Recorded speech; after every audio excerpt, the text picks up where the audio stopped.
There has been a running joke in 5th edition D&D that has gone on for more than 10 years. Those of you who are aware of it know exactly where to look, but I'm still shocked at the amount of people that haven't a clue that this even exists. And I mean in every book, every official publication book by Wizards of the Coast for 5th edition D&D has this little running joke Easter egg. And today, we're going to go through each and every one of them. 2 notes before we start this. A little disclaimer, if you will. First note, we won't be reading the Young Adventurers guides because they don't actually have this Easter egg. And 2, I just want to say thank you to all of my tabletop friends who have collectively helped me gather all these images. It's a lot of images and those are a lot of books.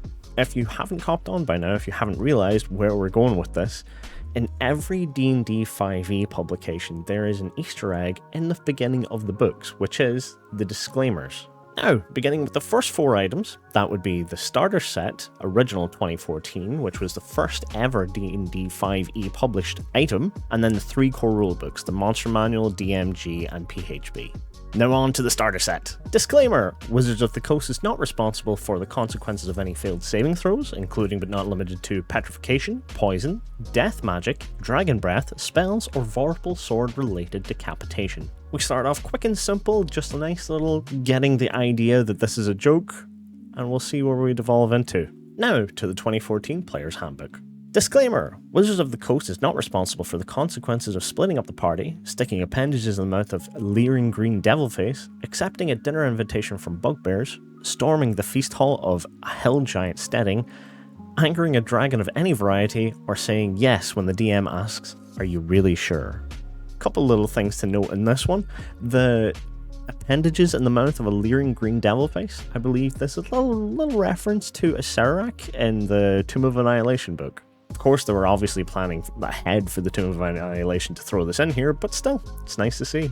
Moving on to the 2014 Dungeon Master's Guide. Disclaimer: Wizards of the Coast does not officially endorse the following tactics, which are guaranteed to maximize your enjoyment as a Dungeon Master. First, always keep a straight face and say okay no matter how ludicrous or doomed the player's plan of action is. Second, no matter what happens, pretend that you intended all along for everything to unfold the way it did. Third, if you're not sure what to do next, feign illness, end the session early, and plot your next move. When all else fails, roll a bunch of dice behind your screen, study them for a moment with a look of deep concern mixed with regret, let loose a heavy sigh, and announce that Tiamat swoops from the sky and attacks. Leading into what Reddit has been saying for years, if you're not sure what to do, just roll a bunch of dice behind the screen and see how your players can go from there. Now, on to the 2014 Monster Manual. Disclaimer: any similarities between monsters depicted in this book and monsters that actually exist are purely coincidental. That goes double for Mind Flayers, which absolutely, utterly, and completely do not exist, nor do they secretly run the D&D team. Do we really need a disclaimer to tell you that? You shouldn't use your brain to consider such irrational thoughts. They only make the mind cluttered, confused, and unpleasantly chewy. A good brain is nice, tender, and barely used. Go ahead. Put down this book and watch some reality TV or internet cat videos. They're really funny these days. You won't regret it. We say this only because we love you, your juicy, succulent gamer brain. Oh, if only the mind flayers at the D&D team knew that TikTok was coming and it made all of our brains incredibly smooth. Now, to the alphabetical order list, and one of my favorite additions to the lineup of D&D books, Acquisitions Incorporated. Disclaimer: Acquisitions Incorporated has made every legal, moral, and arcane attempt to ensure the safety of the information contained herein. That being said, should an employee meet their end in the service of Acquisitions Incorporated, we do reserve the right to reanimate you to perform light office tasks. Maybe you should read these contracts more carefully, eh? That is Omendran to a T. Moving on. Descent into Avernus. Disclaimer: this adventure is a work of fiction aimed at providing you and your friends with many hours of fantastic entertainment. Although devils and the Nine Hells play prominent roles in this story, the evil they represent is meant to be fought and overcome. Wizards of the Coast fully endorses the kicking of evil's butt. Let darkness fall and light prevail. We strongly advise that you do not play this adventure backward, lest Asmodeus appear in a puff of smoke to talk politics, as archfiends are wont to do. Moving on to Bigby's Glory of the Giants. Disclaimer: Bigby accepts no responsibility for injuries sustained by adventurers who seek out the glory of the Giants without proper preparation, including but not limited to lightning strikes, falls from cloud castles, incineration, hypothermia, crushing boulders, or being sat upon. Now to a great entry that a lot of people should really pick up, and will keep mysteries. Disclaimer: this book has been compiled by the Avowed of Candlekeep in accordance with the wishes of the late Aloando the Seer, whose prophecies foreshadow all events of consequence in the Forgotten Realms. Aloando warned that anyone who unravels all the mysteries of this tome will be hunted down by the time dragons of Chronoposis, tossed into the gaping maw of Dendar, the Night Serpent, and cast into the vortex on the ineffable damnation. What a sense of humour that Aloando. Now on to a favourite of many of you, Curse of Strahd. Disclaimer: Wizards of the Coast cannot be held liable for any long-term side effects of venturing into the dread realm of Ravenloft, such as lycanthropy, vampirism, a fear of dead things, a fear of living things, an inability to sleep without a nightlight on, and a +5 Holy Avenger under your pillow, and the unsettling suspicion that Strahd is too clever to be easily defeated. That is all just part of some grand scheme of his to extend his power beyond Barovia. You didn't think you could escape unless he wanted you to, did you?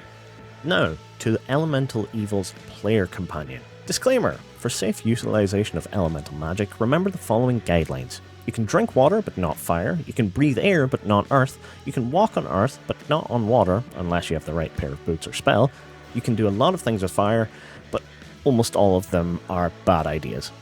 Moving on to one of the scaliest books of this entire run, Fizban's Treasury of Dragons.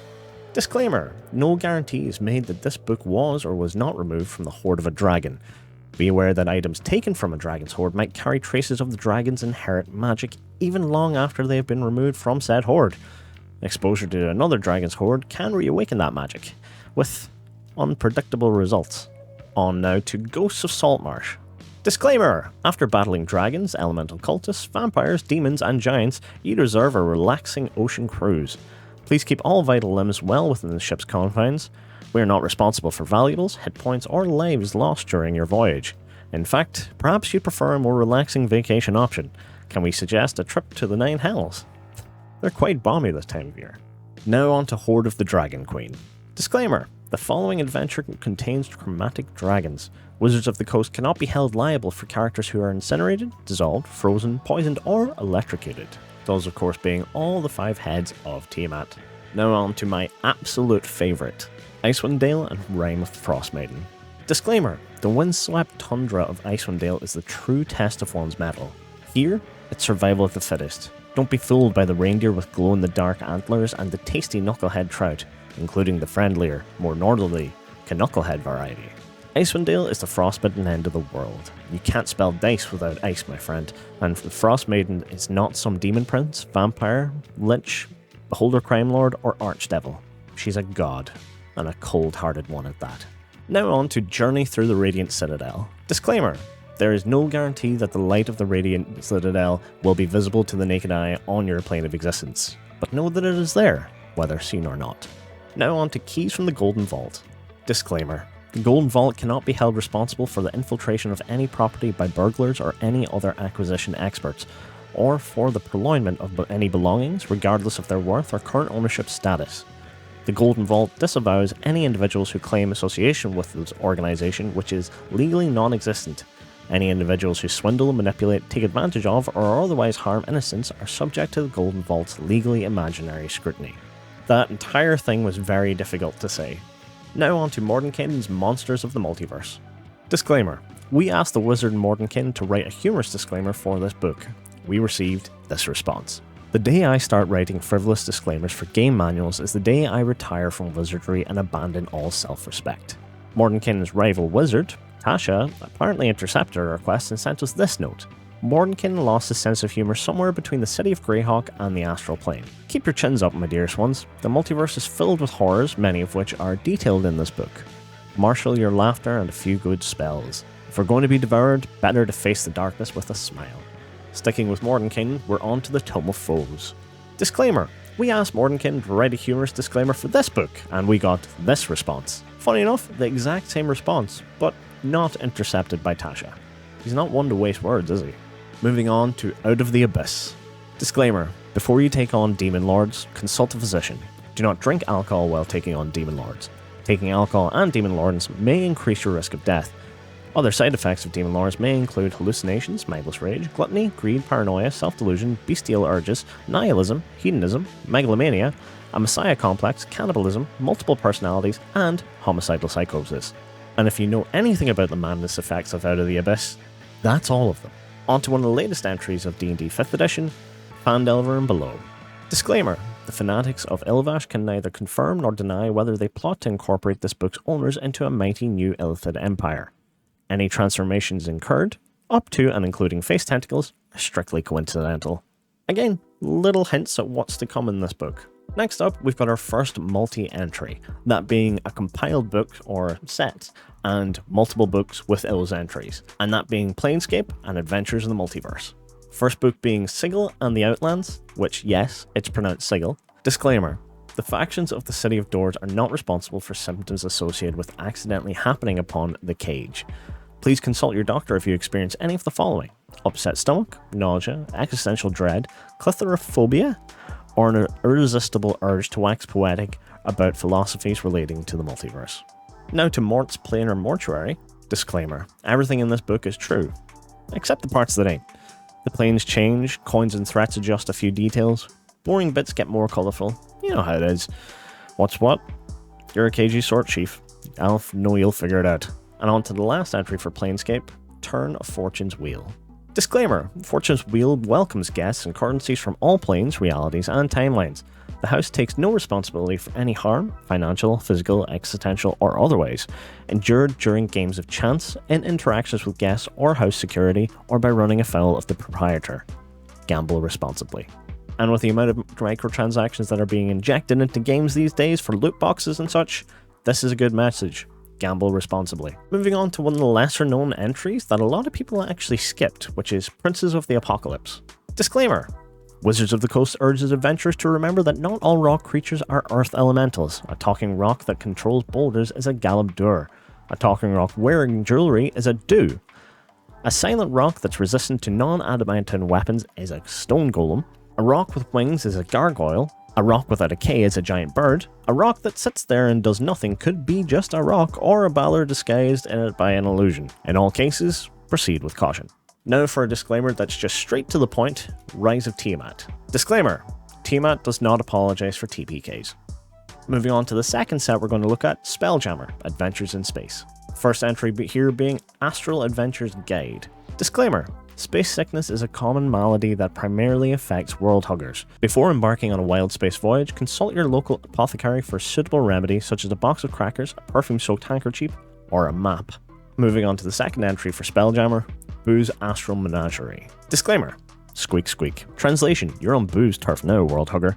Unless you want a hamster knuckle sandwich, you better watch your spell jamming. And before you blow up a nautiloid, make sure there are no space hamsters aboard it. Otherwise, prepare to face the wrath of Boo! Yes, this is Boo of Minsk and Boo.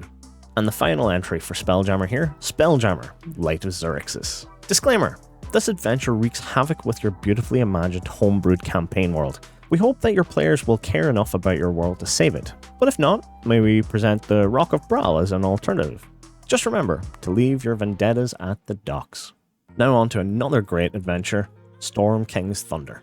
Disclaimer: creatures and objects in this adventure are bigger than they appear. No giant beanstalks were damaged, and no golden geese were harmed in the making of this book. Again, short and sweet. To the Sword Coast Adventurer Guide. Disclaimer: Wizards of the Coast cannot be held responsible for any actions undertaken by entities native to or currently inhabiting the Forgotten Realms, including necromancer lords of distant mageocracies, resident mages of any or all dales, but especially Shadowdale, drow rangers wielding one or more scimitars and accompanied by one or more panthers, mad wizards inhabiting sprawling dungeons accessible via a well in the middle of a tavern, beholders who head up criminal cartels, and anyone with the word Many Arrows in their name. In the event of a catastrophic encounter with any of all such entities, blame your dungeon master. If that doesn't work, blame Ed Greenwood, but don't tell him we told you that. He knows more archmages than we do. The amount of little hints dropped in other entries in this, massive. Yawning Portal, Xanathars, the mad mages inhabiting the sprawling, that's Dungeon of the Mad Mage, and necromancer lords of distant mageographies, that is of course the Red Wizards of Thay. And something of course about Drizzt Do'Urden in there too. Speaking of Tales of the Yawning Portal, Tales of the Yawning Portal. Disclaimer. Do we really need a disclaimer to tell you that it's not our fault that your character died because you decided to climb down into a monster and trap-filled hole in the ground? That's really, again, perfect little non-legal, nondescript disclaimer. Moving on to Tasha's Cauldron of Everything. Disclaimer. Contained herein are the observations of the Archmage Tasha, later known as the Witch Queen and then Igwil. If you want to hear about why that is, I've got a video up here about it. She is one of the greatest wizards in the history of the multiverse. We fear there is an incantation hidden within these notes and have therefore bound this tome with powerful wards. If you are reading this, the first ward has already been broken. If you dare read any further, we cannot guarantee the safety of your soul or that you won't open a portal to another plane of existence. If a portal does appear, pray that nothing worse than Tasha's mother Baba Yaga appears. And if the Mother of Hags arrives, be sure to offer only praises of her daughter. Or offer muffins. She loves muffins. Now to the Book of Many Things. Disclaimer. The gods of fate take no responsibility for any alignment changes, deaths, debilitating curses, fiendish enmities, imprisonments, or sudden betrayals, or nor for the loss of ability scores, experience points, magic items, physical property, or wealth resulting from the use of this book. Look, it's the Deck of Many Things. What do you expect? Again, if you're familiar with the Deck of Many Things, this is right up their street. I mentioned it before, I'm mentioning it again, the Tomb of Annihilation. Disclaimer, this adventure will make your players hate you. The kind of simmering hatred that eats away at their souls and all that remains is our dark little spheres of annihilation where their hearts used to be. P.S. Don't forget, tear up their character sheets. I believe this was written around the time where Chris Perkins did his Meat Grinder run, where he would invite people on and just, sit down, play through a dungeon, and when they died, just tear up their character sheet in front of them. Now, Van Richten's Guide to Ravenloft. Disclaimer. By the sole act of opening this book, you acknowledge your complicity in the domains-spanning conspiracy that denied me, Aslan Rex, Wizard King of Darkon, my rightful place as both author of and cover model for what could have been so much more than this doubtful collection of lies and slanders. Fortunately, as I have recently found my immortality unburdened by the trivialities of rule, I have endless opportunity to pursue thorough vengeances for even the pettiest affronts. Please prepare for my coming. I expect to be quartered in the utmost comfort while we personalize your definition of the word horror. Moving on to, again, one of the most famous faces in all of the realms. Volo's Guide to Monsters. Disclaimer. Wizards of the Coast does not vouch for, guarantee, or provide any promise regarding the validity of the information provided in this volume by Volothamp Gadar. Do not trust Volo. Do not go on quests offered by Volo. Do not listen to Volo. Avoid being seen with him for risk of guilt by association.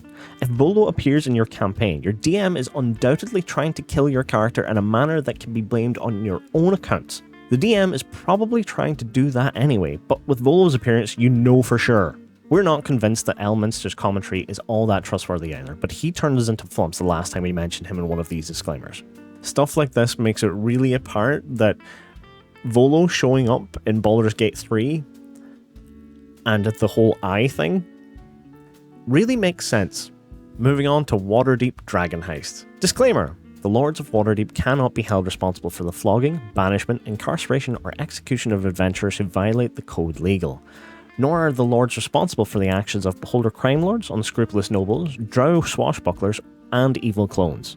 Also, don't be alarmed by the colossal statues scattered throughout the city. They're quite safe and haven't gone berserk in years. Sticking with Waterdeep, we're now onto Waterdeep, Dungeon of the Mad Mage. Disclaimer, the Mad Mage of Undermountain is not seeing visitors right now. Don't come down because we're renovating and everything is a mess. You won't find any treasure and the buffet is closed until further notice. Hey gods, where did all these Githyanki come from? As if mind flayers weren't bad enough. What's that? You think you can plunder my home and get away with it? Don't have the experience points. Really coming to the end now with Wild Beyond the Witchlight. Disclaimer. Dare to take a step into the dark backwood and abyssum of time? Know that Wizards of the Coast cannot be held responsible for those who enter the Feywild of their own accord. In the fairy realm, time gets twisted in knots. It might be months or years before you return to the real world. Enjoy the adventure while it lasts, and don't be surprised if you encounter a few friends and foes from old editions lurking among the Fey. Again, things that if you know how Wild Beyond the Witchlight plays out, you're familiar with what that last little line might mean. And for our final entry, Xanathar's Guide to Everything. Disclaimer, no goldfish were harmed in the making of this book, especially not Silgar. Silgar definitely did not die because we forgot to change his water. If you see Xanathar, make sure it knows that. Be perfectly clear, Silgar was not harmed, and we had nothing to do with it. Better yet, don't bring it up and don't mention us. Folks, these have been the official entries, the disclaimer for each and every entry in the entire 5th edition run. Again, a little Easter egg in each of them that a lot of people didn't know. There are, by the way, many more Easter eggs across those books, and I really recommend you go check them out. It's unlikely that we'll see these kind of disclaimers continue. Anyway, folks, thanks for watching, take care, be well, be kind, and have a good day.